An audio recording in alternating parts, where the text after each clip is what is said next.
Hi, I'm Miss Carrie, and I'm so glad that you've come to join me in my reading corner today. Today, I'm going to read part 2 of the Easter story from the Jesus Storybook Bible, where every story whispers his name. And remember, this is about Jesus, so every story whispers Jesus's name. And it's written by Sally Lloyd-Jones and illustrated by Jago. Jago drew some great pictures. Now, before I start the second part, remember that the first part was about Jesus getting arrested in the Garden of Gethsemane. And he was praying to God his Father, asking him, is there any other way? What is about to happen to him is going to be awful. And this is a true story. But the third part is going to be so wonderful. That's the great news of Easter. And the second part is what changes and can change our lives. The sun stops shining from the part in the Bible called the Crucifixion from Matthew 27, Mark 15, Luke 23, and John 19. So you're a king, are you? The Roman soldiers jeered. Then you'll need a crown and a robe. They gave Jesus a crown made out of thorns and put a purple robe on him and pretended to bow down to him. Your Majesty, they said. Then they whipped him and spat on him. They didn't understand that this was the Prince of Life, the King of heaven and earth, who had come to rescue them. The soldiers made him a sign, our King, and nailed it to a wooden cross. They walked up a hill outside the city. Jesus carried the cross on his back.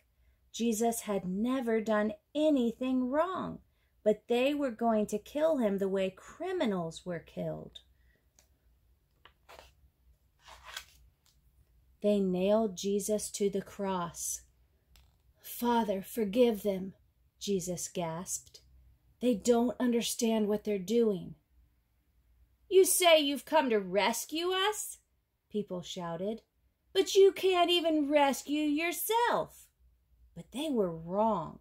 Jesus could have rescued himself. A legion of angels, which means a lot of angels, would have flown to his side if he'd called. If you were really the Son of God, you could just climb down off that cross, they said. And of course they were right. Jesus could have just climbed down. Actually, he could have just said a word and made it all stop. Like when he healed that little girl and stilled the storm and fed 5,000 people. But Jesus stayed. You see, they didn't understand. It wasn't the nails that kept Jesus there. It was love. Papa, Jesus cried, frantically searching the sky. Papa, where are you? Don't leave me. And for the first time and the last, when he spoke, nothing happened. Just a horrible, endless silence. God didn't answer. He turned away from his boy. Tears rolled down Jesus' face, the face of the one who would wipe away every tear from every eye. Even though it was midday, a dreadful darkness covered the face of the world. The sun could not shine. The earth trembled and quaked. The great mountains shook.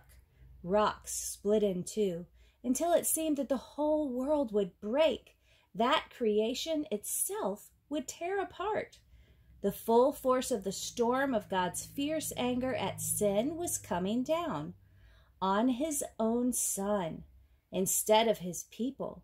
It was the only way God could destroy sin and not destroy his children whose hearts were filled with sin.